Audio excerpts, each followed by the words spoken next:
You're going to see he painted, he's sitting down.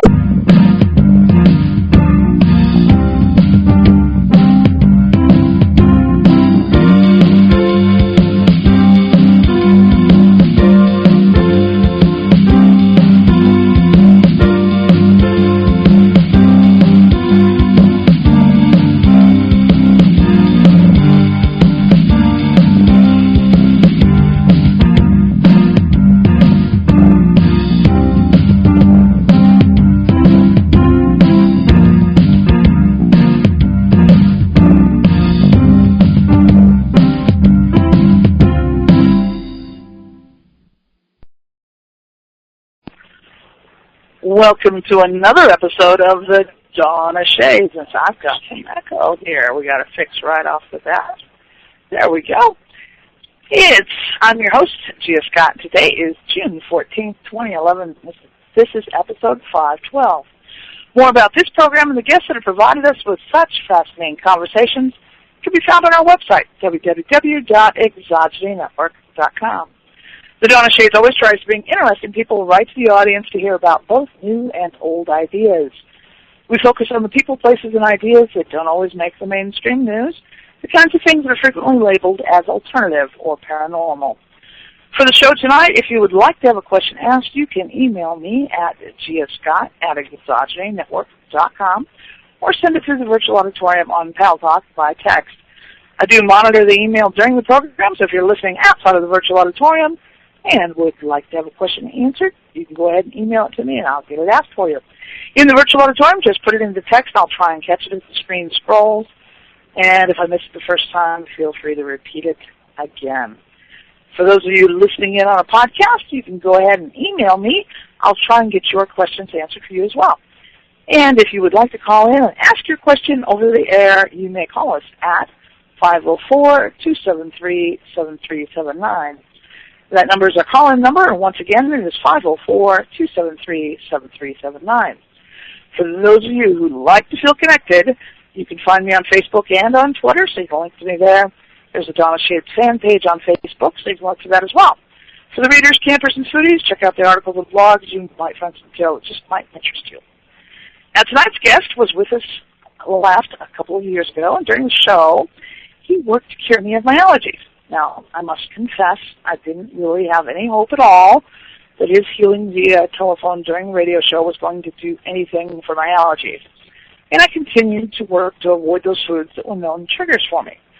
Even so, no matter how hard I tried, I always ended up having a reaction to something in some minute amount included in a food that I was unaware of, usually at least 2 or 3 times a year, requiring at least Benadryl. Now, it was about a year before I noticed that I hadn't had any reactions at all, and I nervously began sampling some of the more minor triggers, such as melon, squash, and cucumbers, and nothing happened.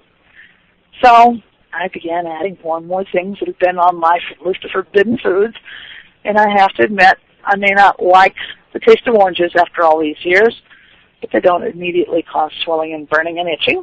I may not want to drink beer, but I can go places where it's served. I don't have to worry about inhaling the fumes, about it being spilled on my skin, or it being an ingredient in something being served.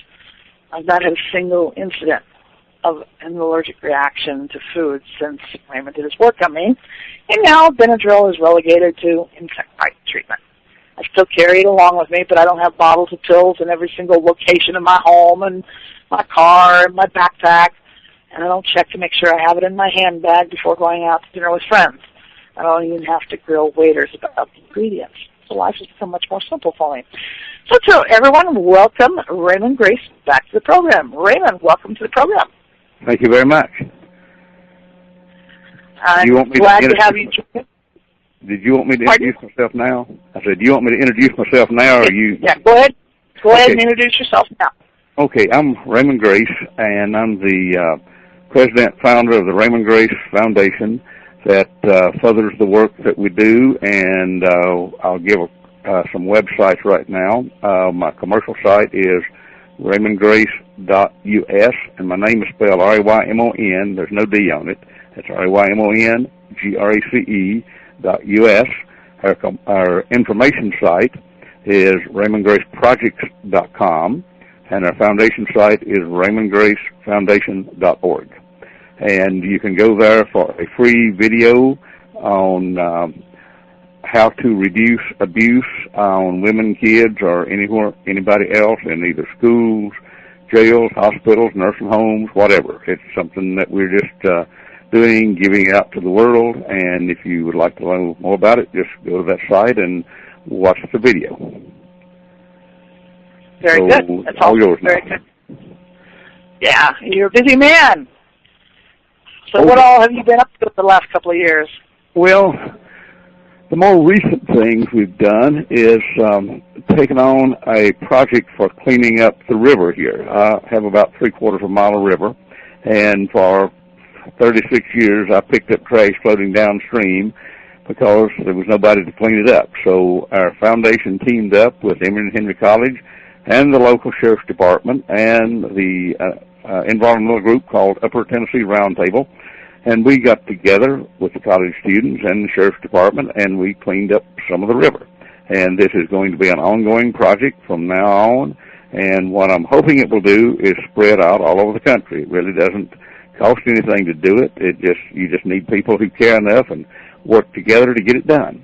And if you would like pictures and my description of this, you can just go to one of my websites, sign yourself up for our newsletter, and it'll be coming out probably next week. Uh-huh. I know they do it along. I live near Pascagoula, Mississippi, and the Pascagoula River is the longest wild river in North America, or the United States now. There's no dams or anything on it, and it's very popular with kayakers and paddlers, of course. And I know that they have an annual thing where they, the boaters go out and collect trash. I fish on the Pascagoula and Escatawba fairly often, and I know, sitting on the riverbanks, I have seen some of the most amazing things come floating down the river. I'm like, where does this stuff come from? Yeah, life jackets, dead livestock, all sorts of things. And this isn't when there's a flood going on. When there's a flood going on, you expect odd things to make it to the water. But sometimes you're sitting there and yeah, you're quite amazed at what comes down the river, as well as the aroma of what we call a pogie boat, which these are boats that will get fish that's made into protein powders and fish oil and that kind of stuff. And they smell really bad. I'm like, oh, I don't think I could eat any of that kind of stuff that's made from that. It smells real bad. I mean, real bad. Well, so you can imagine the word spot, fish smell. What we're hoping to do is educate people not to do this, because our biggest problem is ignorance and lack of respect. And until we solve that problem, people are probably going to be dealing with polluted water. So my daughter works for a couple of environmental organizations that goes into schools and teaches kids about the water table and how that if you dump trash out in the field somewhere, that it will eventually, especially if it's oil or gasoline or chemicals, it will eventually work back into the water table, into the streams. So by educating the kids, we're hoping to make a change in the next generation. That's an important change because without care, our water table, and a lot of people don't realize, everything they throw in those rivers, guess where those rivers all eventually dump? Into our oceans. The stuff doesn't magically go away when it landed in the ocean. Now, I don't go out in the deep blue wide sea. Our fishing boat's very small, not suitable for that. But I hear that out in the ocean there are actually like huge floating islands of this plastic crap. Yes, I've heard that. Yeah, plastic lids and stuff. And I know that current regulations here are, if you are south of I-10, which means you're in brackish or salt water, you have to have a container with a sealing lid to dispose of plastic stuff, fishing line, and all that kind of stuff. And that's an attempt to reduce the amount of crap. However, most of it, I think, originates far further inland than that 1 mile, just before we get to or 5 miles, or however far it is, before we get to the Mississippi Sound. But you got to realize that when you throw something in the river, it's not going to magic its way into trash heaven. No, it doesn't. Plastics are pretty stable. They last a long time. And bad water is Wellweed water is actually brown. It stinks. I couldn't imagine drinking it. We don't drink it. I know people who do. Can I tell you a story about that? Sure. Okay, last year in Dallas, Texas, I was teaching a class, and there were a couple there from Austin, and they said our water, this area of Texas has always had bad water, and it has a brownish tint to it, and our swimming pool has kind of a brownish tint, and we have to take a shower in it, but we don't drink it, and it doesn't really taste good or smell good. So I did a clearing for the entire class on any water that they chose to focus on at the time. And of course these folks focused on their well. Well, by the time I get home, which took a couple of days, there was an email waiting on me that they got home and their swimming pool was sparkling clear. And the water was the sweetest water they have ever tasted. I was back in Austin back in March, and these folks were there, and they said, we still have good water.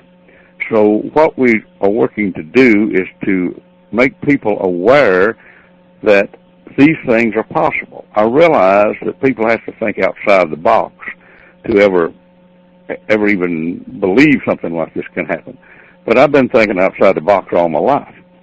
And yes, in my case, I know that there's a Chevron chemical plant less than a mile as the crow flies from where this well sits. I don't know over the previous century what all's been dumped there that's invaded the water table. I mean, this section of the coast in the Pascagoula River, the Escatawba River, all the Gulf of Mexico here, it used to be like really, really nasty water. And it's much better than it used to be. They're not dumping sewage into it anymore, and so forth and so on. But, the chemical dumping that occurred, especially in the 50s and 60s before regulations went into place, that isn't magically going away. I mean, is it possible to clean up water even in those circumstances? Well, we don't know what is possible. But, on the other hand, we don't know that we can't do it. Probably when I was on your show the last time, I may have told about having arsenic disappear out of a well in Canada. I don't really recall the conversation. I recall being on your show, but I don't recall all the topics we covered. But yes, we do have some instances where pollutants, bad odor, bad taste have been taken out of water. We have several instances of those. Not necessarily what I did, but I have a film that shows people how to do this, and they played the film and directed the energy to the well and took the bad odor and taste out of it.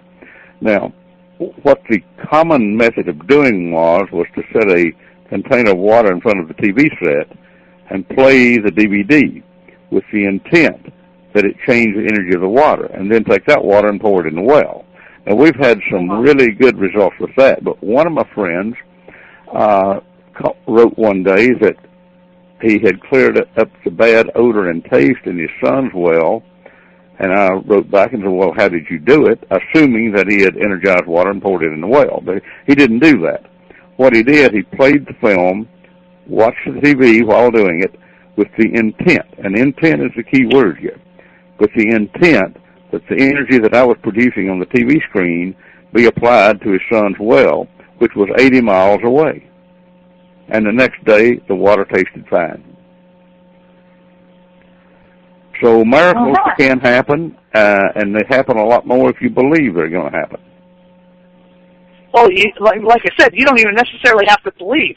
I mean, because I freely admit I didn't really believe it when you did the thing on my allergies before. I really didn't. I thought, okay, this is entertaining and harmless. So for me to get cured of the allergies, the intent wasn't even there on my part. I didn't even believe. Well, you might not even have to understand it, because I was doing a class down near Houston, Texas last year, And I always work on the people in class, see if I can help them eliminate allergies so they can eat the foods they like without any harmful effects. And I didn't even know this fella, and I got a email from him a few months back, and actually I talked to him again last night. But what happened, he said, I was in class, I couldn't really see what you were doing because I was sitting way in the back, and I didn't hear everything you said. But he said, all my life I have been allergic to oak pollen. And so every spring it just really makes my life miserable.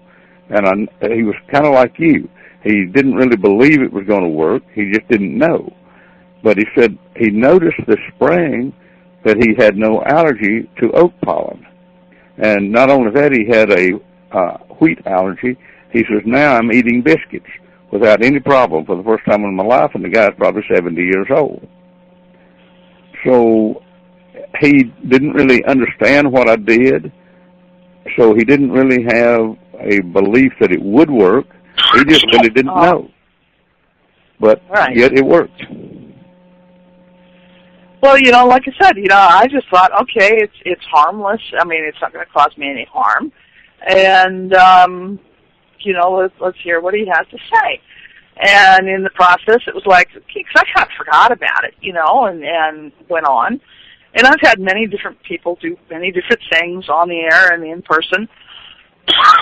Most of them have had zero effect. I mean, I had my photon adjustment, and I didn't feel any different afterwards than I did beforehand.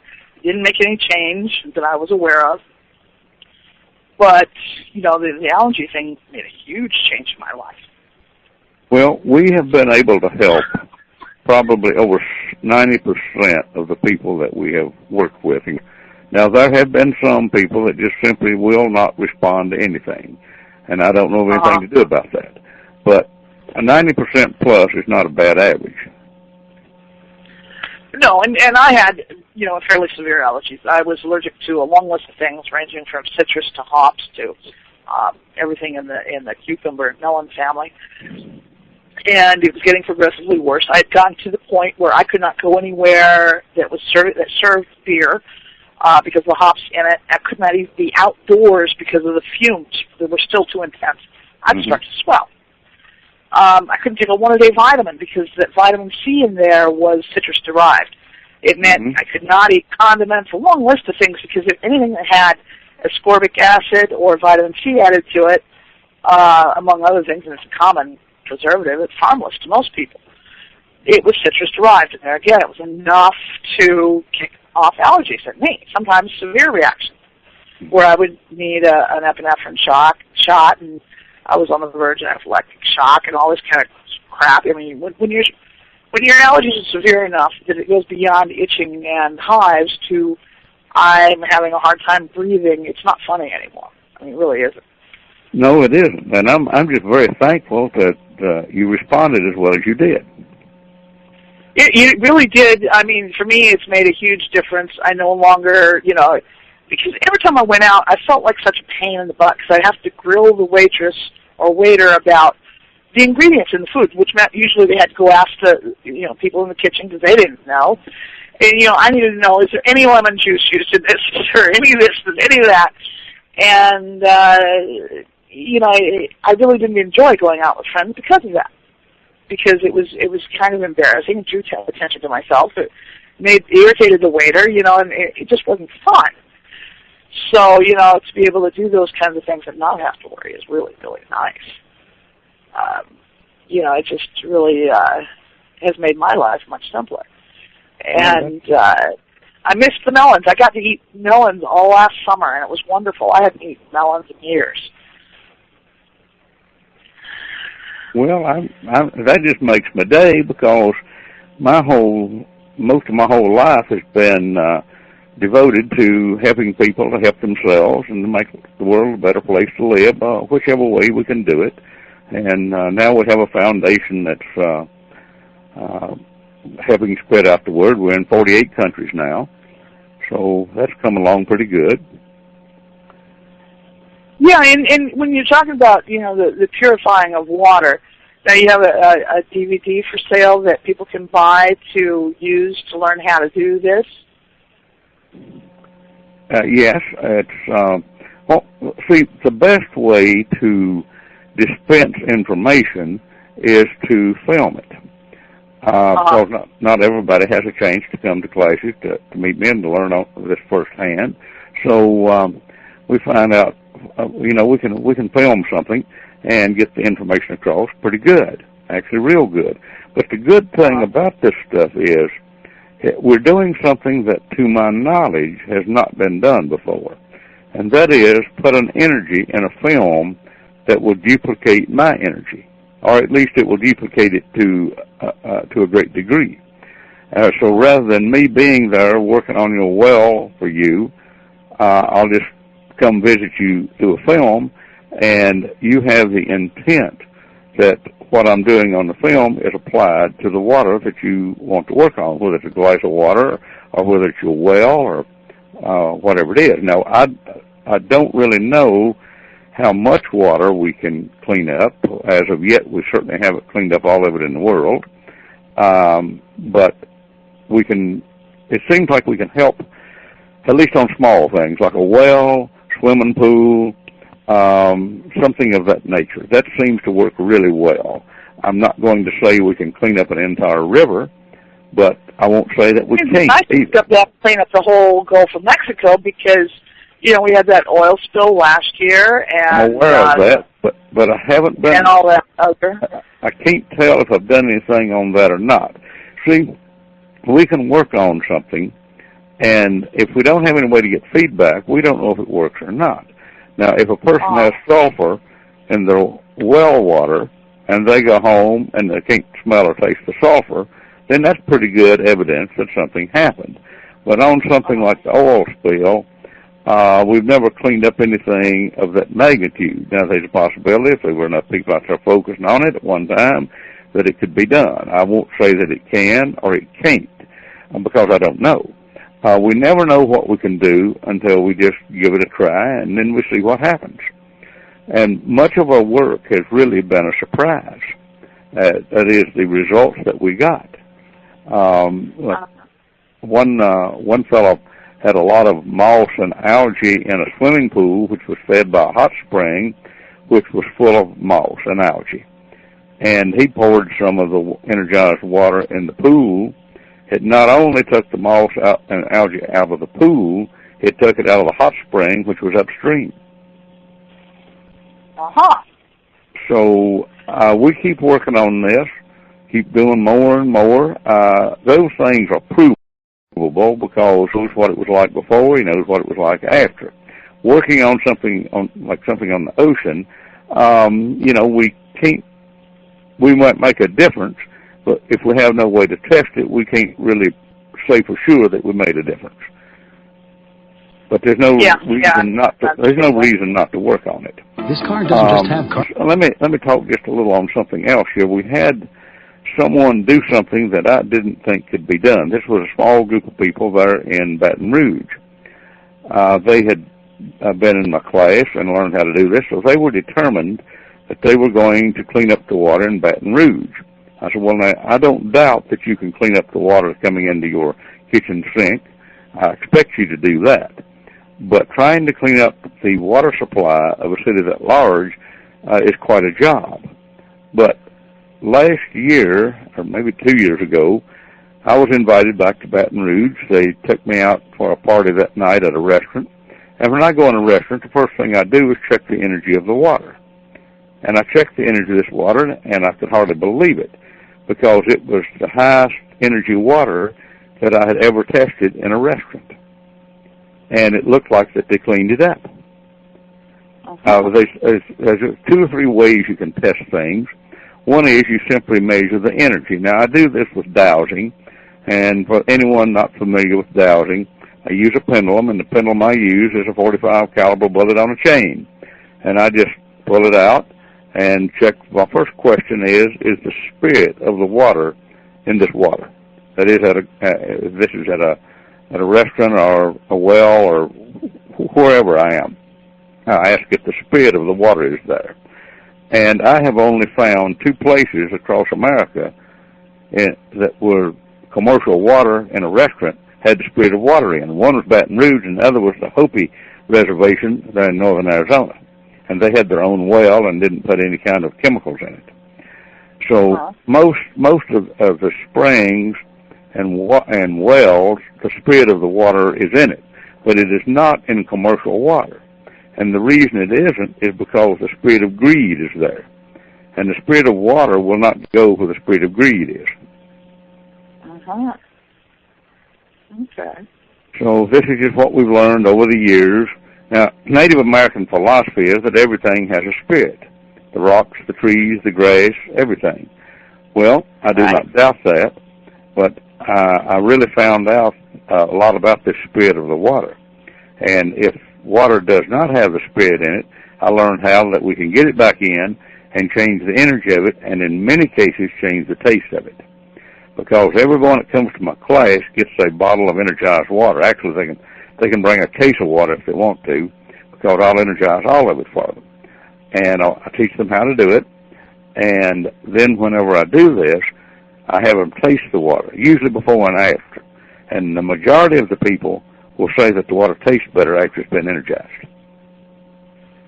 Now, many Americans are like me, and we drink exclusively bottled water, which obviously is going to be pretty much absent of spirit because it's been bottled and shipped and not necessarily. There is some good bottled water out there, and then there's some that isn't any good at all. It's certainly not all equal. Now, this drinking this water without any spirit, what kind of long-term effects would it have on people, though? Well, I can't answer that question because I don't know. I don't want to drink it, and I don't. If I happen to be at a place where the water is not good and low energy, I simply change it. It's quite possible. The human mind can do a lot of things. Now, I'm not going to tell you that drinking water out of the commercial water supply is going to have a detrimental effect upon your health, but I will say this. I don't drink it unless I work on it. And once I work on it, I have every reason to believe that it's fine. But I usually carry my water with me. I have a spring in my backyard up here in the mountains, and it's very good tasting water. It's better than any I can find out there, so I just carry my own supply of water. I've carried it all the way up the Alaskan Highway. And I remember as a kid, there were certain places that we went to get our drinking water. Artesian springs is what they would usually be called. There would be places where water literally bubbled out of the ground. Usually a pipe was put into place to help channel it so that it was easy to fill. And the water was always very, very good. And I can remember some places where we lived where the water, it was dreadful.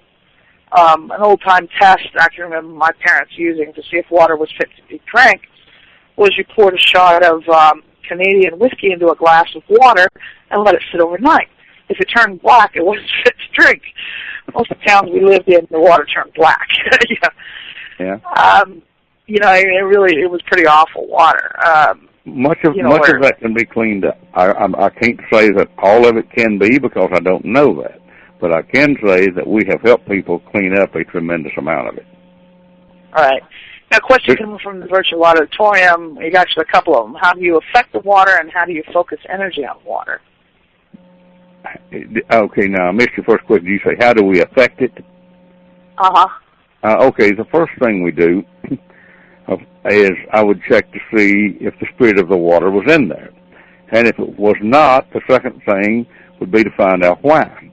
And generally speaking, now there are exceptions to this, but on commercial water, like in a restaurant, or in bottled water, I don't think I will find an exception to this one right here, but on those two types of water, the reason the water would not be in it would be because of the spirit of greed. And you have to see, everything is energy. Let me just explain something here. All of my work is based on three very simple principles. The first principle is all things are composed of energy, and the intelligent human mind can change energy. The second one is energy is impressed upon matter. And the third principle is energy follows thought. So I always tell people everything is energy. A blessing is a form of energy. A curse is the same energy used in a different manner. It is human intent many times that changes that energy. So I just, with intent, turn greed into pure water. I mean, there's no how to do it. You just want to do it, so you do it. You do it with a focused mind. I can't tell anybody how to focus their mind except to practice. Uh-huh. Okay, so you just would focus on the water and with the intent of preparing its energy or lack thereof. Well, what I do, no, it's a little more than that. I have to turn the spirit of greed into pure water. And then I ask if there's any curses or anything on the water or any other reason that the spirit of water would not come into the water. And if there is no other reason, I simply invite the spirit of water to come into the water. That alone will raise the energy. And I will then ask to raise the energy of the water to the highest appropriate level. And I have a way of measuring the energy. It's very simple. You measure it with dowsing, and we know pretty much what energized water is supposed to, what the energy read would be on it. So see, human intent can accomplish far more than most humans realize. Uh-huh. Yeah, could you explain a little bit more about dowsing? It's not something that most of us are really all that familiar with. Well, I know it isn't, and I don't mind explaining it.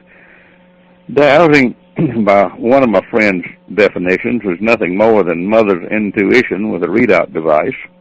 I'll elaborate on that a little bit. Dowsing is the use of a physical object. In my case, I use a .45 caliber bullet on a chain, which is a pendulum, and I can ask questions and get answers by the way the pendulum will spin or swing. Uh-huh. A yes and no is a movement towards your body and away from your body. Very simple. A yes is. A no is a movement that is from right to left. If you hold it in front of your body, it will swing from right to left. That's a no. Now, I use a circular chart with the numbers 0 to 100 on either side of it. And on the right-hand side is the plus side of the chart. On the left side is the minus side. So it also has a series of numbers on there, and I can ask what is the energy field of a glass of water in a restaurant, and it will be 4 to 6 inches. I have been able to take the water, hold it in my hands, and talk to it, set it back down, and let people measure it, and it will go out as much as 70 feet. Mm-hmm. So, no, there isn't much known about this. That's why I have websites out there to where people can educate themselves and to learn how to do things. Well, I think more people are familiar with dowsing in terms of using it to find lost objects or to find a good location to dig a well. Relatively simple things. Yes, you can do that. You know, in fact, you're the first person I've ever talked to that's used it in terms of other things. And so I find it, really interesting that dowsing could be used in other ways besides, these basic little simple things. Well, most people don't know that it can be used for other things, but that's what we've done. We've taken dowsing beyond where most folks had it, and it is used to find water wells. I've done that. I haven't done very much of it, but dowsing can be used to get information that is not readily available by conventional means, and dowsing is simply a way to focus the mind. Now, we can just simplify it. Dowsing is the movement of a physical object by which we get information. But it's also a method to focus the mind because there are 4 brain frequencies: alpha, beta, theta, and delta. According to the brain frequency research, dowsers simultaneously function in all brain frequencies. This is what adds power to our thoughts, adds power to our mind. So if we can, it helps us to focus our thoughts. So there's nothing magical about the use of a pendulum, nothing at all. But it's the way you ask the question. Now, of course, you have to ask the proper question if you intend to get the right answer. So that's pretty important. So on food, I tell people, go to the grocery store, go to a restaurant, wherever you're going to get something to eat, and don't ask, is this food good for me? Ask, what is the effect upon my body? Now, I have some YouTube videos out there on dowsing, on water, and on various things. I don't know how many we've got out there now. Half a dozen, maybe a few more. We'll have probably 2 or 3 more up within a week or so. And this is to help educate people as to what can be done. And then if they were to go to either of my websites, either the Raymond Grace US or the RaymondGraceFoundation.org, we have films there that folks can watch. I have made so far, I believe, 29 films. I have 6 of them on my commercial site, and I've donated the rest of them to my foundation as a fundraiser. And it's just a very economical way that people can learn how to do things.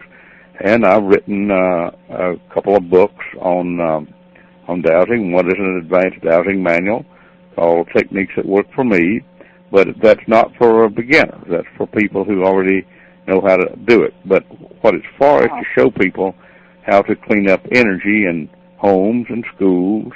You see, what we really work with is energy. And most people really do not understand or read energy. And as a result, they send their kids into schools that are energetic disasters. And they don't really realize this. By changing the factors that lower the energy in any place, whether it's schools, office, home, whatever, by changing those things, the energy will raise, the crime rate drops, people get along better, people live in an unhappy world because they don't know they can do anything about it. And that's why I entitled the first book I wrote, The Future is Yours, Do Something About It.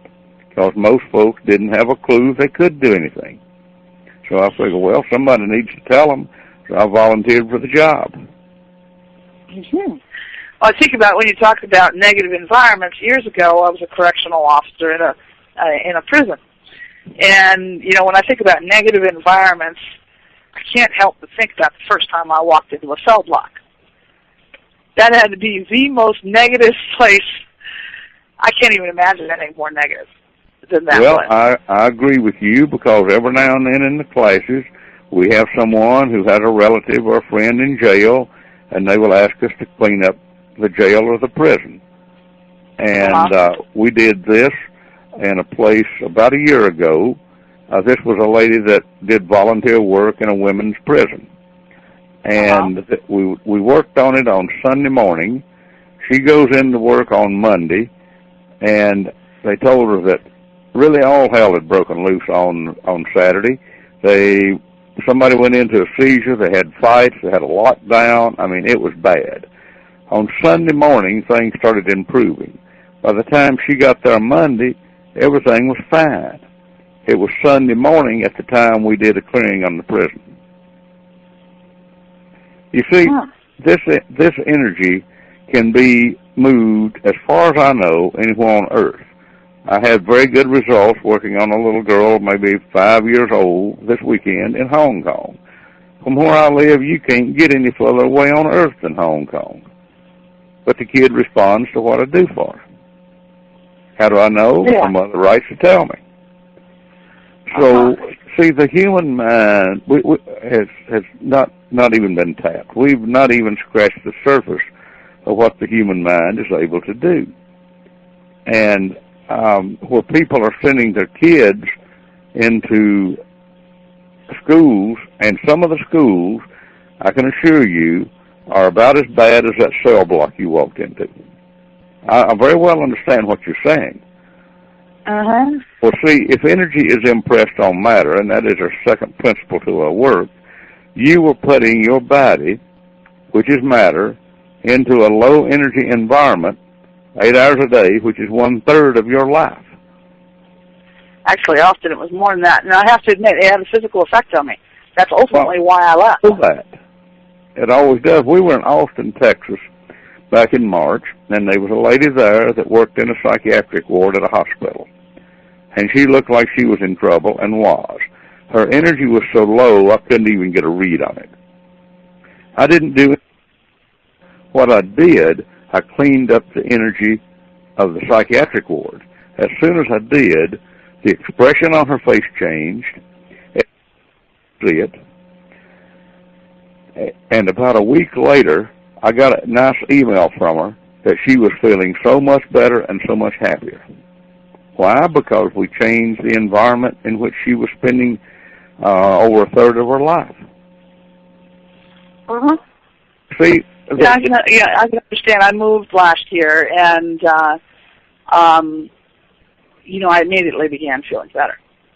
I mean, even though the water's brown, out of the well now, but I moved out of New Orleans and into Mississippi, and the improvement in my overall well-being has been dramatic. It'll happen every time. Yeah, I just removed myself from a negative situation, and even though in some people's eyes, I would have many reasons to be upset or depressed or whatever, I feel better. It's been a dramatic improvement. As far as how I feel about the world, about how well I interact with other people, deal with problems, etc. It's a dramatic improvement. And there again, it was caused by the negative, the negativity I was being surrounded by. Now I'll tell you something. I'd like to have an email back from you.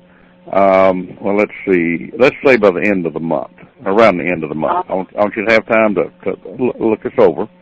And I'm traveling a lot now anyway, so I won't be able to read it probably before then. So about the end of June, I want you to send me an email and let me know if your life has changed any for the better, and if you're feeling better, and I'll tell you why. If energy is impressed upon matter, and you were spending so much of your life in that prison, you are affected by what I call negative energetic patterns, and you are loaded with them, and I'm working on you as we speak.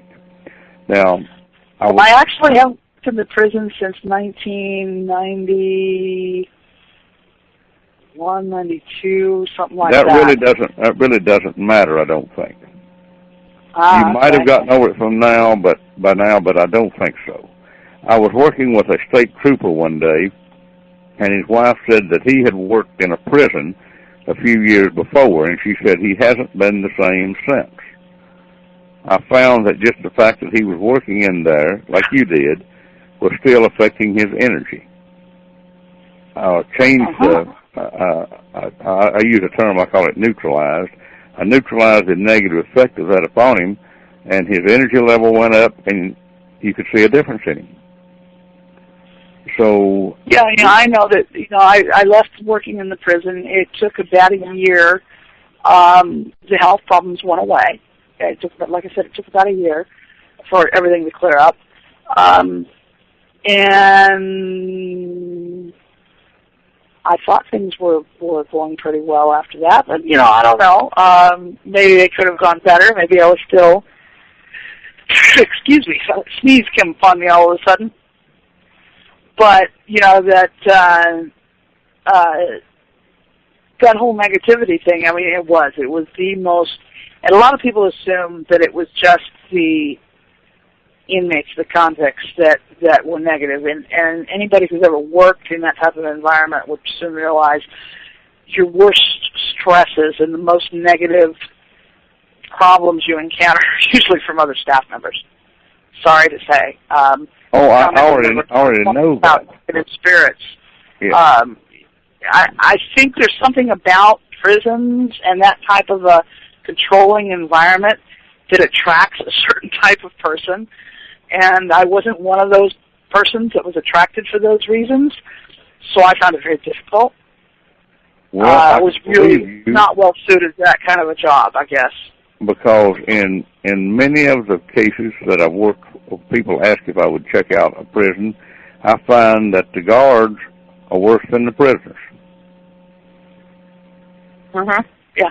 Yeah, that was my. Mm-hmm. Yeah, and I still have family members that work in the prison system and whatnot, and I like my family just fine, even the ones that still work in the prison system. But it's a difficult place. It really, really is, and not everybody's suited to that kind of work. But the good news is this stuff doesn't have to be that way. If people understood energy and could put some of this work into practice, they can change this. I've been doing it for years. Yeah. No, I know that in the past you have been doing workshops. Because like last year or a couple of years ago when I scheduled you the first time, we had to work around your workshop schedule, and the same with this summer. Are you still doing, where do you have upcoming workshops, and how do people find out? Well, my schedule's on my website. That's the best thing to do. I'll be in Des Moines, Iowa, this coming weekend, and then a lot of part of next week I'll be in Boulder. But just go to RaymondGrace.us and click on schedule, and you can find out where I'm going to be if anybody out there is interested. Okay. But the more people know when they come into class, the more they're going to learn. And it's a rather intensive class, and people find out they can do things they didn't know were possible. Yeah, well, you have to make sure you let me know if you're ever going to do one on the Gulf Coast. Okay. It'd be a lot of fun. It would be a lot of fun to come to one. And what kinds of things do you do during your workshops? Say again, please. What kinds of things do you do during your workshops?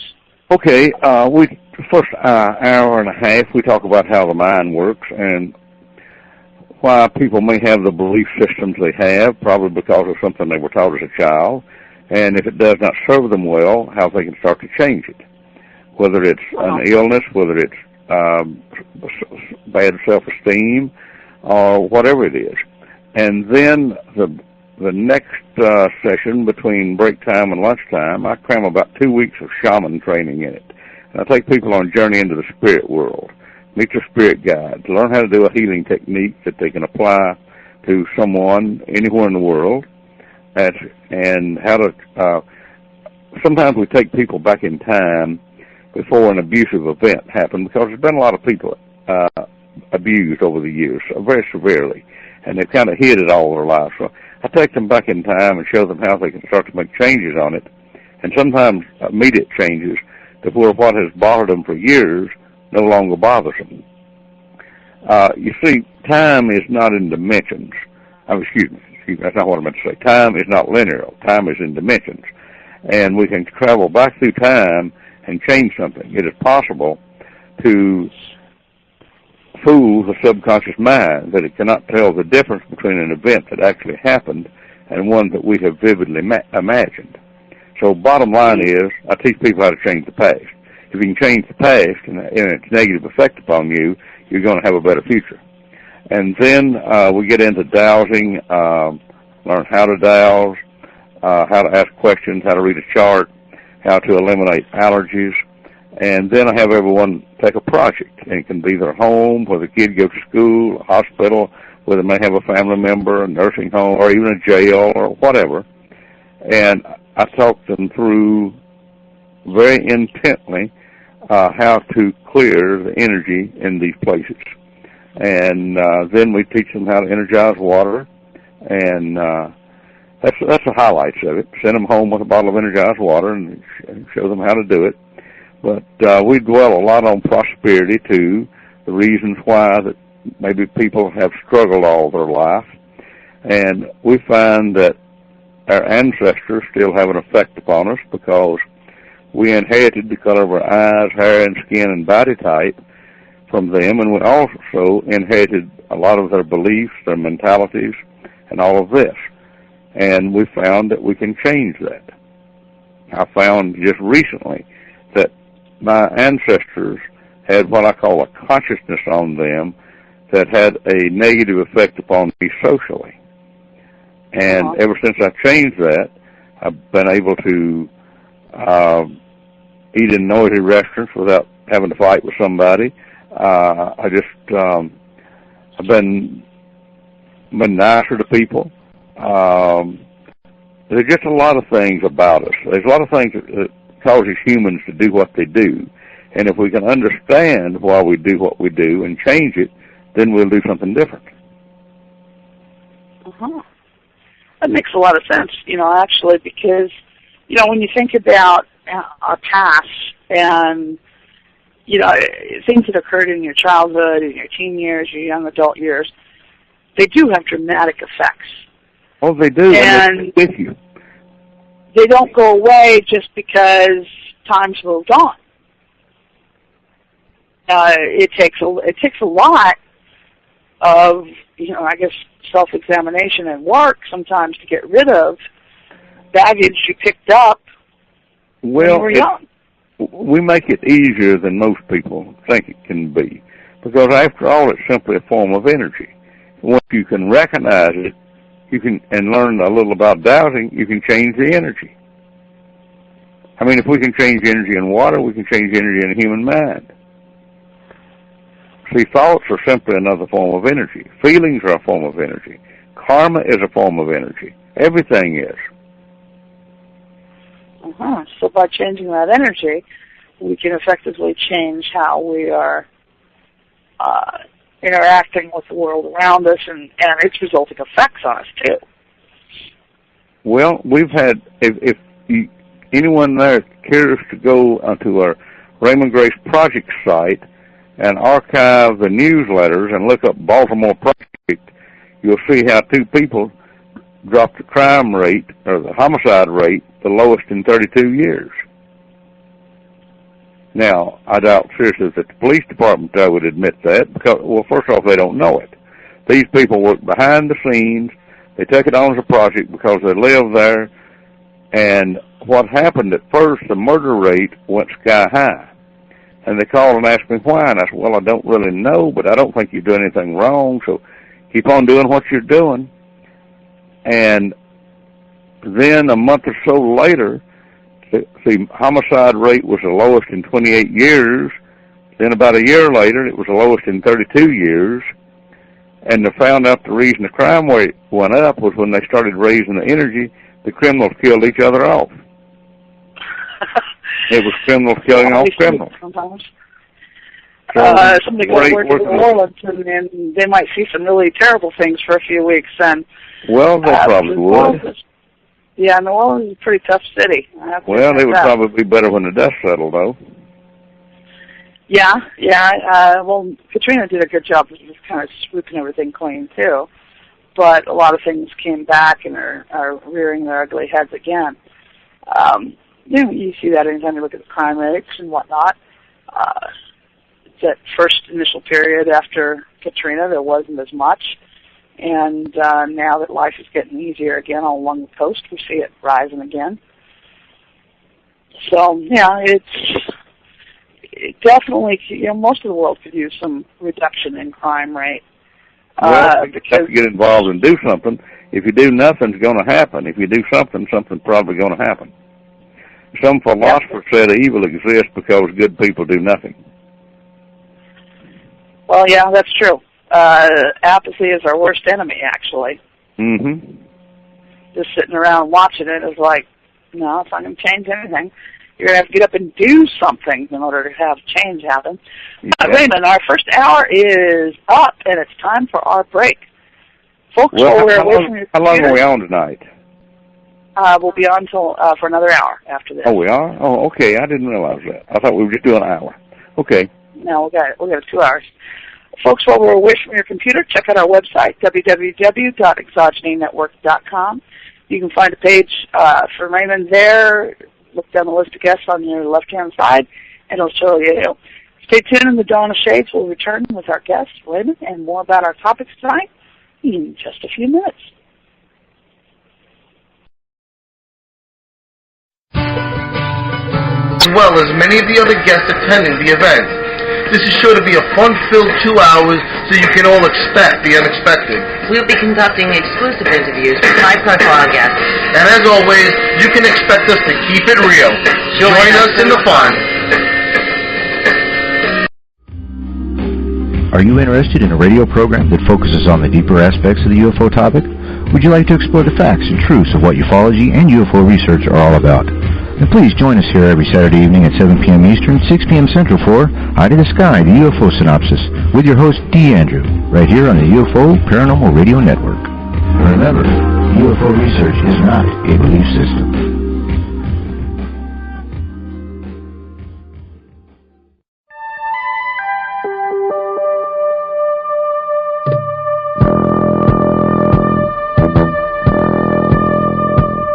Tune in to UFO Undercover, Wednesdays at 8 p.m. Eastern, with your host, Joe Montaldo, right here on the Paranormal Radio Network.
Welcome back to the Dawn of Shades. I'm your host, Gia Scott, and with our guest, Raymond Grace. And once again, I would like to remind everyone to visit our website, www.exogenynetwork.com. You can sign up for the newsletter, wander around, explore the website, and let me know what you think of it. You can find links to take you to blogs, Twitter, and even Facebook. And if you want to go straight to my blog, you can go to giascott.wordpress.com, and you can find out what kinds of things I've been up to lately. Now, our topic tonight is a very interesting one, and we're fortunate enough to have Raymond Grace joining us tonight. So if you would like to ask him a question or make a comment, please email it to me at giascott@exogenynetwork.com, and I'll pass it on from there. If you're listening in on a podcast or think of it after the program is finished, go ahead and send it to me. I'll do my best to get your questions answered. If you're in the virtual auditorium, put it into text there, and I'm trying very hard to catch as the screen scrolls. To call in and ask your question on the air, call 504-273-7379. Now, Raymond, earlier before the program, we were talking about the weather because it seems like the whole U.S. has been getting some really crazy weather, ranging from tornadoes in places that aren't well known for having a lot of tornadoes to the lovely heat wave on the Gulf Coast and cool weather in some other areas.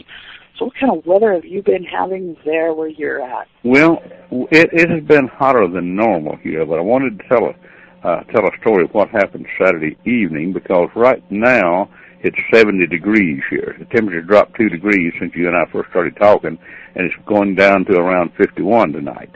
And that's a little cool, which I know it would feel good to you folks down there where you are. But it has been really hot here. But I wanted to make a comment on the storms. There is another website out there. It's Hairfield, Hairfield, Hairfield.com, and a friend of mine, Dr. Stephen Hairfield, makes predictions about every year. Well, I only believe people's predictions when I see them come true. And if they make a lot of predictions and none of them come true, then I don't pay much attention to them. But if they do come true, then I start listening and watching. So I had seen one of his predictions come true on the day he said it would. So that caused me to pay attention to him. And I asked him to write my last 3 newsletters. Now, if anybody goes to any of my sites to archive the newsletters, you can find the ones he wrote.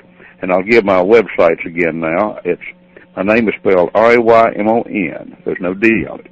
My last name is Grace. So if you go to RaymondGrace.us, RaymondGraceProjects.com, or RaymondGraceFoundation.org. I think you could probably, on RaymondGrace.us, you could locate the newsletters. You could sign yourself up for one if you wanted, and you could look at the archive newsletters there. But anyway, what this fellow did, he's a Buddhist monk and an astrologer, and he had predicted storms in places that we'd never had them before with greater intensity, and he had predicted 200-mile-an-hour winds. If I understand the situation correctly and not mistaken, Joplin, Missouri got tornadoes of about 200 miles an hour. And the predictions he's made, so far I see them happening. We live up here in the mountains, and the last tornado through here, to my knowledge, was in 1974. The last one before that was 1945.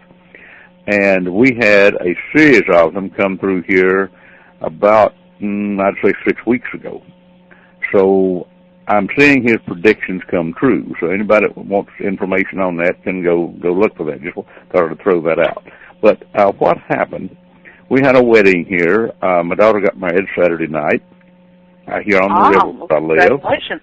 And from day one, when she told me she wanted to get married on the river, think, it's probably going to rain. We got to do something about this. So there was an old Indian medicine man. His name was Chief Two Trees. He was over in North Carolina, and he and I were good friends. And he taught me a trick one time. It sounds very simple, but I've taught it to a lot of other people, and it worked. Well, anyway, I could hear the thunder coming in. All the storms here, most of them come in from the southwest or the west. And I looked on the computer, and sure enough, there was a storm headed this way. So I simply picked up an axe, just an axe that you chop wood with, what we call a double bit axe, it's sharp on both sides. And I went down to where we were going to have the ceremony. We'd cleared off a spot there on the riverbank, which was no more than probably 50 feet across. And I stuck the axe in the ground with one blade going up to split the clouds. And I talked to the storm and to the rain and asked it not to rain inside the circle until after the ceremony was over. Well, I didn't know this till the next day because I was kind of involved in all the activities and so on that was going on, and I wasn't paying too much attention. But the folks that came in, we probably had 90-some people there, they came in and sat down in the chairs, and they noticed, as they were looking at the river only a few feet away, that rain was falling in the river. They turned around and looked in the pasture field behind them, and it was raining there. I was up in the field, and it was raining on me. Not very much, but still yet enough to eventually get wet. But it was not raining in the circle. So maybe I'm planning a wedding myself here now, and it's going to be an outdoor wedding, and maybe I'll have to consult you on what I can do about stopping rain in an area on the Gulf Coast. Well, a lot of people contacted me that have used this successfully. I had an old friend that was a rancher out in Nebraska, and he said there was a hailstorm coming their way, and he had heard me tell that story. So he gets an axe and goes out and sticks it in the ground, and the hail beat all the crops in the ground on all the neighboring ranches. On his place, he just got a good rain. Mm-hmm. And I did this in Northwest Territories back years ago. We were camped out up there having a conference. This was way out, and it was about as far from anywhere as you could get. And some of the folks had driven in there about 500 miles. And It was cold, rainy. We were all camped out, and I stuck a knife in the ground. I didn't have an axe. I stuck a knife in the ground with the intent to split the clouds, and within 30 minutes, the sun was shining, the wind stopped, and everything was fine. Now, why does it work? I asked old Chief Two Trees, why does this stuff work? He said it's intent. And yeah, that makes sense. See, many times we need a physical movement, physical object or something to cause our left brain to believe we're doing something. I really believe that's the purpose of ceremonies. Ceremonies are to help us to focus our intent. And we can I've always said rituals are specifically a tool to focus your mind. Exactly, and if you can focus your mind, you don't need the ritual or the ceremony. Right. But sometimes I think we all need a little bit of a crutch. At some point, we're going to need some sort of a crutch.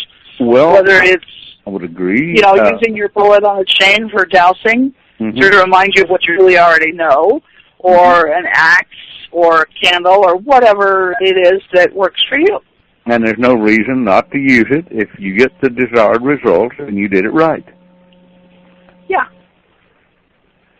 Yeah, I mean, some people need the ceremony of repeating some sort of verse or something, to help them focus their mind. I would totally agree. I know people who use fire to help focus their mind, and so forth and so on. These are all common rituals that people use to focus their mind, be it a candle, a campfire, a glass of water, a bowl of water, mirrors. I've seen all sorts of things used by people. And it all works. And it works because people believe it and expect it to work. Yeah, I mean, what's the harm in any of these crutches? No, there's not any harm. At least I don't think would I recommend to somebody that playing with a rattlesnake is going to help them focus their mind? No. But, these other things are not potentially harmful.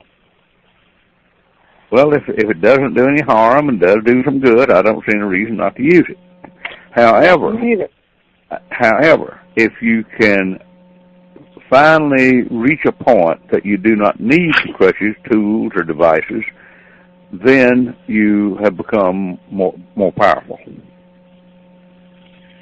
I'm desperately seeking these days for a crutch to figure out. Turns out I'm definitely allergic to a bug called the yellow fly. Their stings are painful for anybody because when they bite you, it just hurts.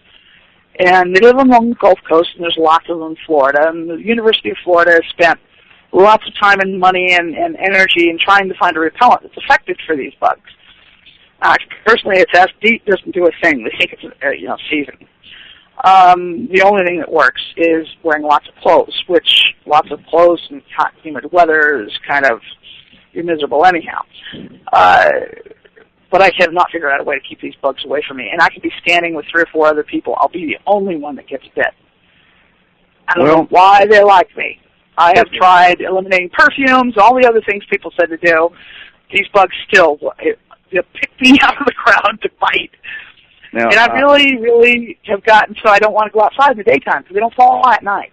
Oh, okay. Now, I missed a word. What is it that's flying around and biting you? Yellow flies. Yellow flies? Yellow flies. They look like a big deer fly or what we used to call a sweat bee. Okay, I'm not familiar with them. Okay. It's a Florida and Gulf Coast sort of thing. I'm going to try something, just like I did with the allergies for you. And I can't tell you it's going to work. I don't know if it'll work or not, but I don't know that it won't.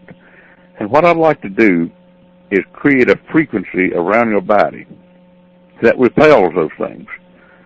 And then you can let me know end of June if it works. Oh, if it works, you'll be my favoriteest person. Because literally it's taken my enjoyment out. I'm now to the point, if I have to be outdoors during the daytime, I'm watching continuously for these things. And I tend to run from the house to the van when I have to go someplace. And I want to get in that hot van right away because those things are going to come bite me. Yeah. Well, let's see. Now, I had one friend that had a remarkable story. he called one night and he said, I want to thank you for saving my life. And I said, well, you're welcome, but I don't remember doing anything for you. He said, oh, you taught me something.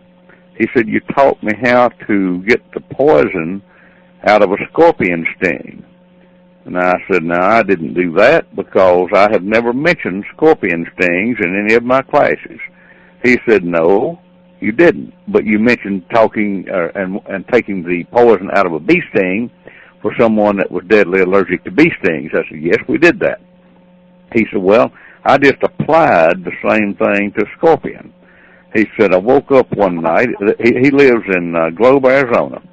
And he said, I woke up one night and a scorpion had stung me in my throat. And my throat swelled up, and I knew I was in trouble. And he said, I remembered what you did with the bee sting, so I did the same thing to the scorpion sting to neutralize the poison. And he said, I felt my throat loosen up, and he said I didn't have any ill effects. He did the same thing with a rattlesnake bite that bit his dog. Big old 6-foot rattlesnake hit the dog right in the chest. He simply neutralized the rattlesnake poison. Did the same thing with a black widow bite on his wife's hand. So this guy has done some really good stuff with this information. And when I heard that, I think, well, we can do a lot more than I realized we could do. Well, I know one time, and now I'm not a trained healer, okay? One time, I tend to be a person that can get very, very focused and single-minded at certain points. I was having a discussion with some friends about something. I was very intently paying attention to the discussion. I happened to be baking cornbread in an iron skillet in the oven. Now, anybody who bakes cornbread knows you bake it at 450 degrees. That's a hot oven and skillet. Cornbread was done. I reached in and took it out of the oven. It wasn't until I set it down on the stove that it dawned on me I'd forgotten a very important step. I'd forgotten the pot holder. So this meant I had just grabbed a hot iron skillet with my hand and had it in my hand for probably 10, 15 seconds. I had a nasty burn across my left hand. And, at first everybody's like, oh, my God, you got to go to the hospital. And I'm like, no, I'm not. It really hurt really bad. I will admit that. Burns on your hands, especially that large, are really painful. And then I remembered that somebody a long time before had taught me how to fix a burn. And you push out the heat and replace it with cold ice. And it's done through imagery. So I did it. Unfortunately, I did it in front of my friends, and they watched my hand go from very, very vividly red to no sign of burn at all. And the pain went away. I had no pictures, no nothing. And, I lived in a superstitious area, and that meant that I was somehow a witch, so I really did pay for it in the long term. But it really did work. I mean, it went away. I had no burn. I had no blister. And yet they had seen what I had done, and they had seen the burn initially. I mean, because it was pretty vivid red. And I remember it hurt really badly, and it worked. I mean, it fixed the burn. And so, our minds are incredibly powerful things if we remember to use them. I guess I've never considered focusing in that way when I have been stung. The last time I got stung, I got 4 bites in like 4 minutes. And that put me over the limit. I was actually very, very miserable for about 4 days. And I had 3 bites on one arm. I had 5 bites. 3 bites on one arm and 2 on the other. And they were painful. And they swelled up badly. They were very, very painful. It never occurred to me that I could do something about them besides put cream on them and take Benadryl. And so maybe that's, my own fault, too. Well, let's see if this frequency that I created around your body will work. I don't know if it will, but I don't know that it won't, so time will tell. If by the end of the month you haven't gotten another bite and they stay away from you, we can assume that it probably worked. Yeah. Now, I just received a text message about how to repel flies. And this was a suggestion that you put 4 pennies in Ziploc baggies, and they're half filled with water and zip shut, and then you put them around the area. I've heard of that. And the flies won't stay. I don't know if it'll work or not, but hey, that's a cheap enough method. Well, put around a picnic area. Yeah, I got that email several times that folks could do that, and it very well may work. And if it does, that's wonderful. I don't knock anything that works, and I have seen a quote once. Actually, I used it against somebody last week that was bad-mouthing me, calling me ignorant, and I said, it went something like this, that condemnation without investigation is the height of ignorance. So, right. Well, and I have to admit, okay, I know from personal experience, if you have an accent indicating that you come from the southern half of the country, people typically subtract 100 points from your IQ. That's before you start. Okay, once they know you, and I don't know why that is, some of the most intelligent people I've ever known have come from the southern half of the country. I used to just, sometimes I get angry, but usually it would just, really amuse me. I would write things up, and I was working in a retail store at the time. I'd write things up about the various rocks and whatnot we had for sale, and people would ask me to talk to the person that had wrote this, and I said, well, that's me. And they would look at me, and no, we want to talk to the person who wrote this. Because of the fact that I had an accent, they automatically assumed that there's no way I could have done that. And, usually, I could take it with good grace, and I would say, oh, they're just not here, and, get them the rest of the little ditty that was written up and a copy and take home with them and be done with it. But sometimes, we all get on our high horses, I guess, and I would find it so aggravating because people do that to us. Do you encounter that much in your dealings with people? No, I don't have a problem with that. People treat me very good. I don't ever have to deal with, we get a loco one every now and then in class, but, they're not bad people. They just don't have their act together very well. But I don't have any problems with other people disbelieving in what I do, simply because I do not accept it as a problem. I do not try to convince anyone that's skeptical. If someone would say, I don't believe that, I'd say, well, don't believe it somewhere else. I don't have time to talk to you. There's enough people out there that really need help without wasting any of my time with somebody that wants to ask dumb questions. So I just don't fool with them. Right, and I agree with that by and large. And there's a comedian from Australia. He has a routine about being offended, and it's actually quite funny, and it's very relevant. This is what I picture in my mind every time I have to deal with somebody on a high horse about being offended, or if I start to feel offended. And what happens when you're offended? Nothing. Nobody ever came to his comedy act and heard him say something bad about the Lord and went home and the next morning woke up with leprosy. That's true. Nothing bad happens when you offend somebody or when you are offended yourself. It's entirely, I'm not saying go out and offend people deliberately, but we all do it on occasion by accident.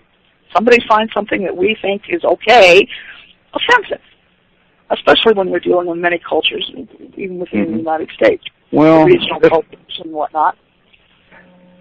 I don't know. This thing of being offended by what someone else says or believes is a fairly recent thing. We didn't have to deal with that back when I was a kid. You call a spade a spade. It's always political correctness. Well, political correctness. Yeah, political correctness is choking this country to death. I don't even make any attempts to be politically correct. I try not to offend people. I treat people as respectful as I think they deserve. But I don't really make any efforts to be politically correct. I don't expect the world to agree with me, and it doesn't bother me because they don't. And I just think that this society is turning everybody into a bunch of wimps of having to say everything a specific way and so on. And I don't do it. I like being nice to folks, but if they're offended by what I say, it's their problem, not mine. Exactly. And I completely agree with you. And now, speaking let me make sure that I understood you a while ago, because I'm missing a few words here. I don't know if it's a bad connection or what it is, but I did miss some of the conversation. When you were talking about taking the skillet of cornbread out and burning your hand, and took the fire out of the burn and your hand turned back, and was the people around you, did they not believe it? Did they see it and think you were a witch? What really happened? When they saw what I had done with my hand, because while I was doing it, I'd actually, because it was my left hand I'd burned, I had my right hand around my wrist while I'm looking at my hand and concentrating. And and I'm doing this imagery thing because I'm really desperate at this point because it's very, very painful. And so I'm trying to push this burn out and out into the ground and replace it with the ice so that the burn goes away. And they see me doing that, and then they see the redness in my hand fade away. Right, I understood that part, but what was their reaction? They thought I was using black magic or I was a witch. Well, who's better off? You that is able to take the fire out of the burn, or them because of their ignorance? In reality, it was me. Unfortunately, because I lived in a community that was always so suspicious at that time, it had some long-term effects. I mean, people looked at me a little odd because everybody was so afraid of witches. I mean, and apparently, if you could do anything that didn't, require a doctor with a degree, you were some kind of a witch. Was my conclusion that everything I did, I was going to be, construed as a witch anyhow. But people said, "Oh, I saw her do that to a burn," and she's got to be a witch. Did it hurt me in the long run? Probably not. It kind of irritated me for a few months because of this continual witch thing. I don't even get offended when people say things like that to me. I think they're funny. I mean, I use them for entertainment. Well, I was much younger then, probably more easily affected by people's opinions. Yeah, I've been that way all my life, though. I know that in the past, I was a single parent and whatnot, that witch accusation can have some severe ramifications for your kids, too. Then other parents didn't their kids play with your kids, and they didn't want them to sit next to your kids at school, and, the whole bit. And so you deal with that in some of these small towns and whatnot, too. So, it can be a problem.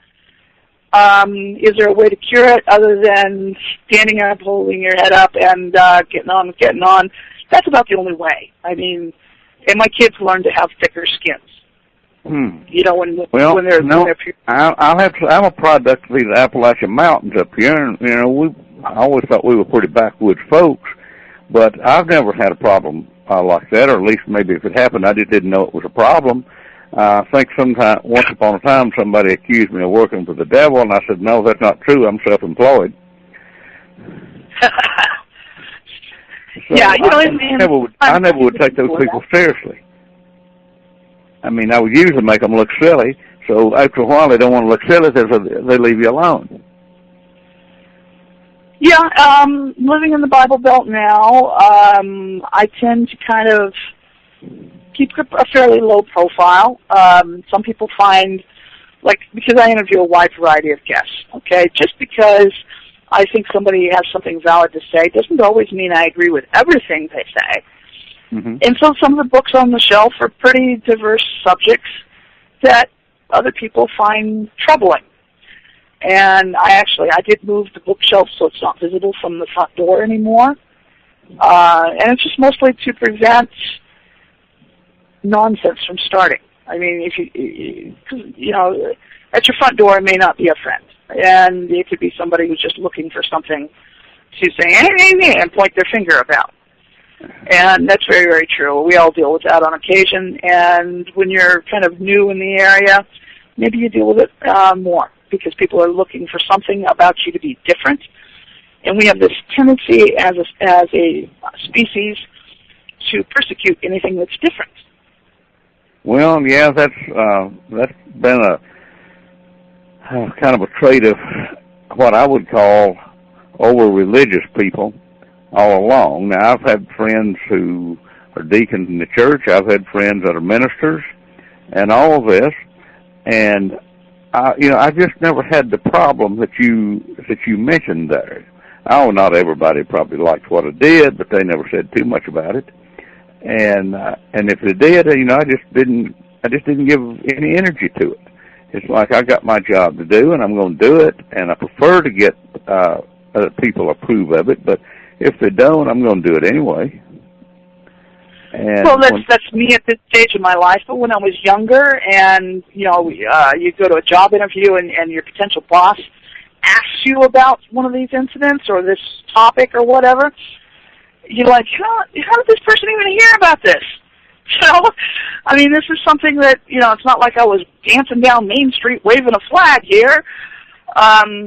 So, the whole thing could cause you problems, in terms of... Now that you mention it, I did have that come up one time. There was a local college that was considering having me teach something, and they were asking me some questions. They had heard some rumors, and I just, I was very honest with them on things. The rumors they heard were not true, but people seem to choose to believe the negative things, whether it's true or not, and you don't always have the brightest people in positions of authority either.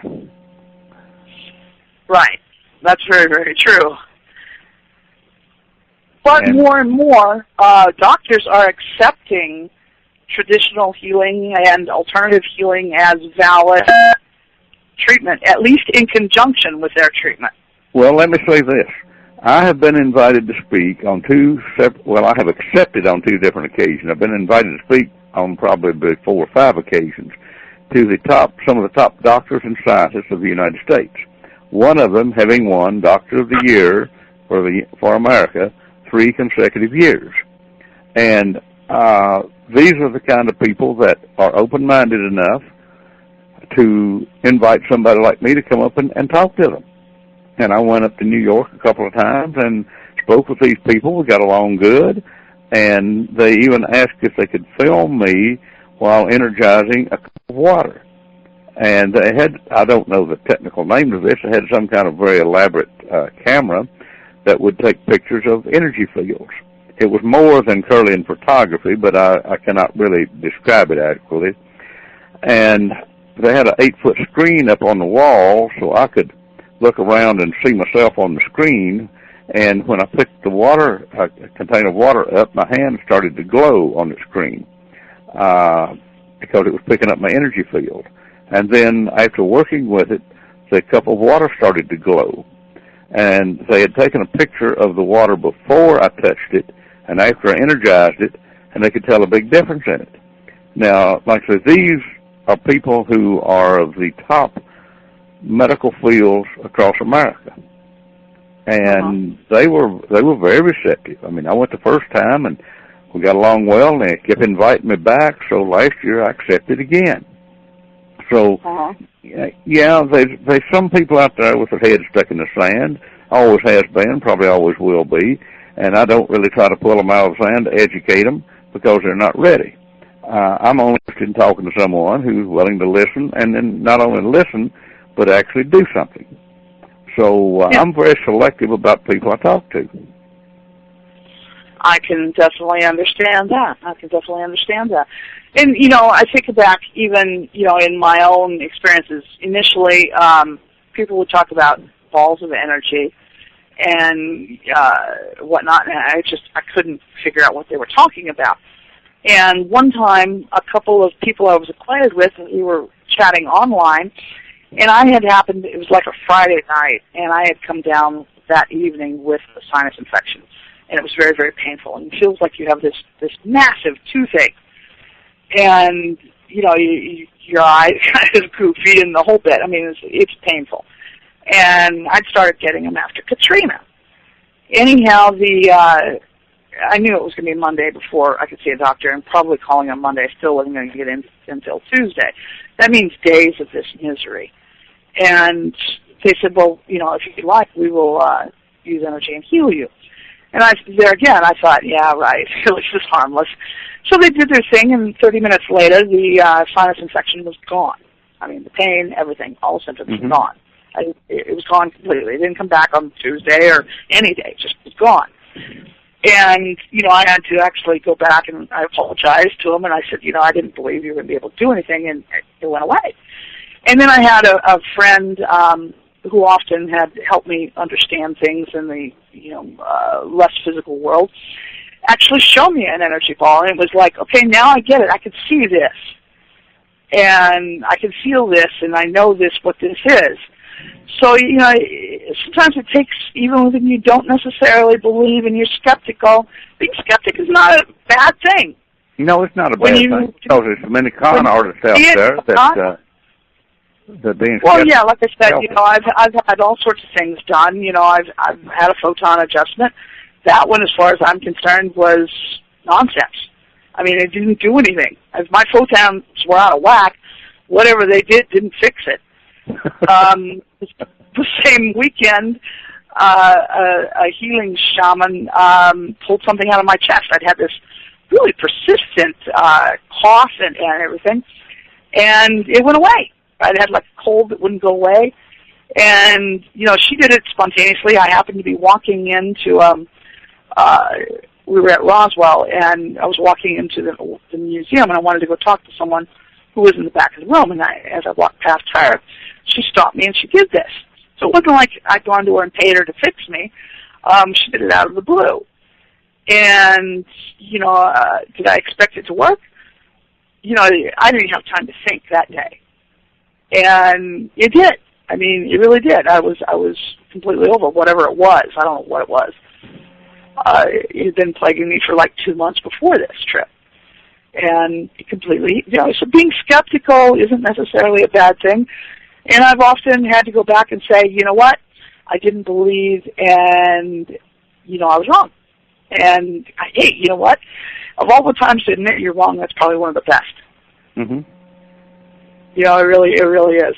But before, we're kind of getting low on time now. Before we get to the end, you had talked about some video that you had on your website about eliminating abuse. Yes. Now, abuse is something that plagues our world, okay? There's too much of it. Children being abused, wives, husbands, elders, so forth and so on. You want to tell us about those videos?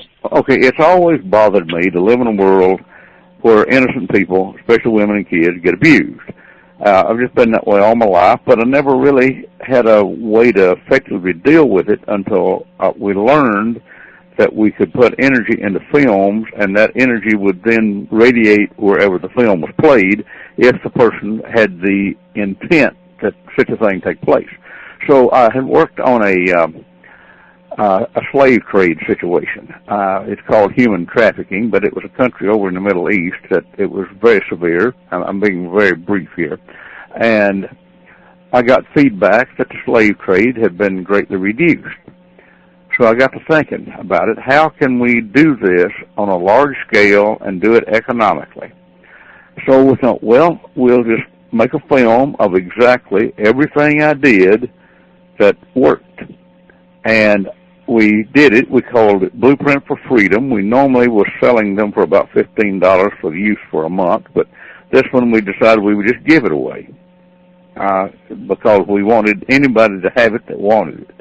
And we do some just kind of benevolent things every now and then, just to help people out. That is, if they, quite bluntly, if they have the brains to listen. If they don't, then we can't help them. But right. Like I said, I'm not politically correct. I just call it the way it is. You can't fix stupid. You can avoid it, but you can't fix it.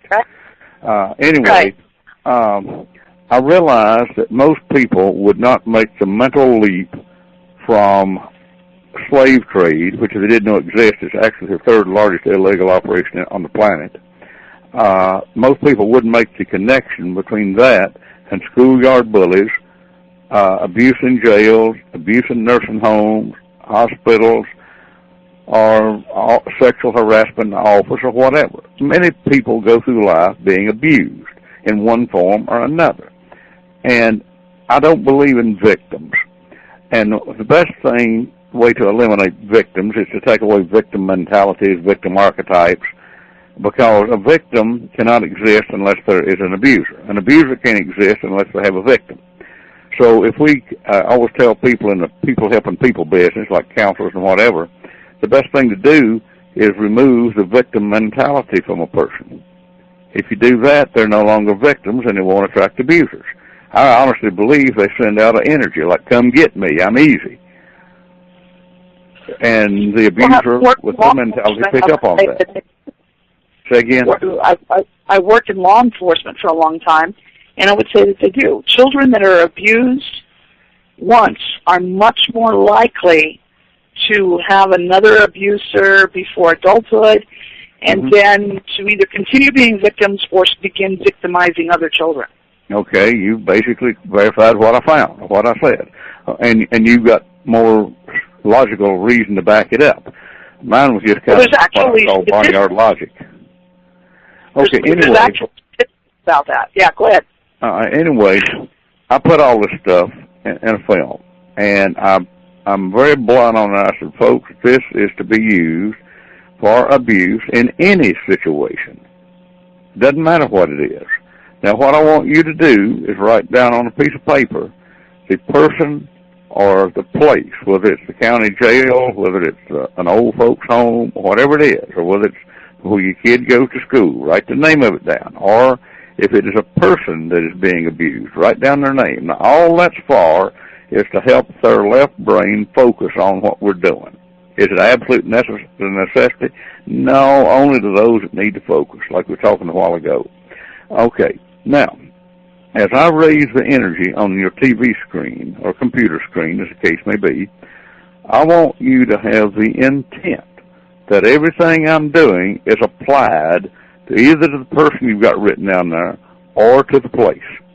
Now, you don't have to get involved. It's free. We give it away. You don't have to spend any money on it. You don't have to tell anybody you did it. That's a good thing I always tell people about dowsing. First off, you don't need to buy a permit. Second, you don't leave any tracks. These people think you can do something, but by God, there's no way they can prove it. So this way, people can go inside, lock their doors, pull the shades, whatever they got to do. They don't ever have to tell anybody they got involved. And when it's all over, they can tear the piece of paper up they wrote the names on and throw it away or burn it or whatever they want to do with it, leaving no trace of evidence. All they have done is focus the energy that I am producing with their intent to be applied to a place or a person. It don't get much simpler than that. Now, I realize a large segment of the population is going to have trouble accepting that. Well, that's not my problem. I gave something to the world with good intent that can work. If they can't accept it, that's, like I say, it's their problem. How long is your video?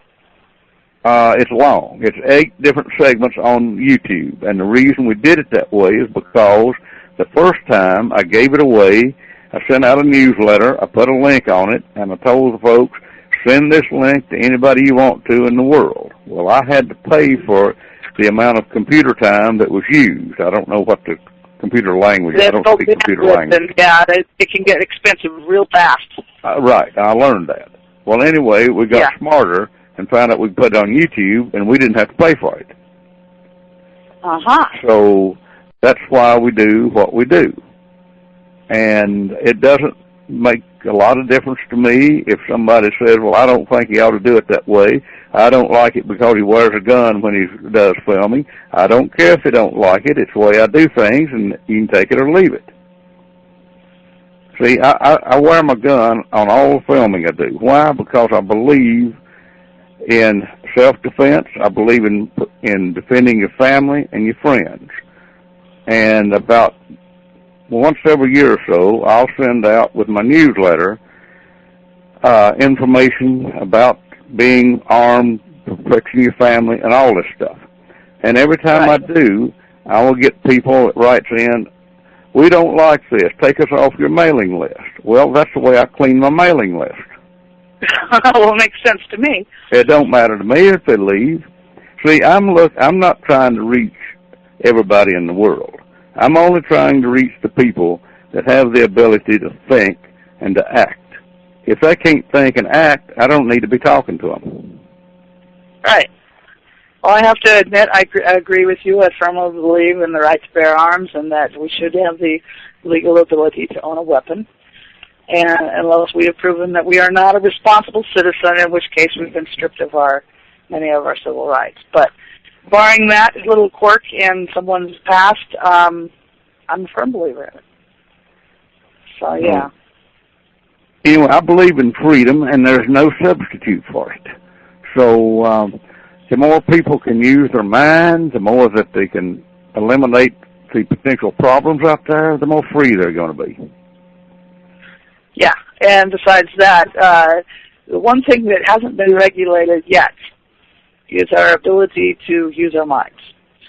That'd probably be next because they're working real hard on our food supply, but, right now we still have the ability to use our minds. Mm-hmm. It's not regulated. We don't have to pay a tax on it. And it's a very, very useful thing. And maybe we can affect some changes in our government to make this country better. It can be done. I do some things behind the scenes I'm just not at liberty to say anything about. But I will say this. I have a nice letter from a Canadian Mountie thanking me for lowering the crime rate in a little Eskimo village up on the Arctic Circle. Well, very good. But you know what, Raymond, we have run out of time again. Well, that's okay. It's been fun. It's been fun. I've really enjoyed it. We'll have to get you back sooner than 2 years this time, though. Well, folks, send me an email around the end of the month sometime. Let me know how you're doing on the flies and anything else that's interesting. Okay. I will do that. Do that. Thank you for the folks. I've enjoyed the program with Raymond tonight. I hope all of you have as well, and that you found it provided you with plenty of food for thought and more illumination for your personal journey towards truth. Join us again next Tuesday, and we'll bring you all along for another episode of The Dawn of Shades, as we're going to be joined by another special guest next week, and I have a surprise announcement for everyone. And I know it's sure to be another fascinating conversation as well. With that, we're out of time. I'm your host, Gia Scott, and good night.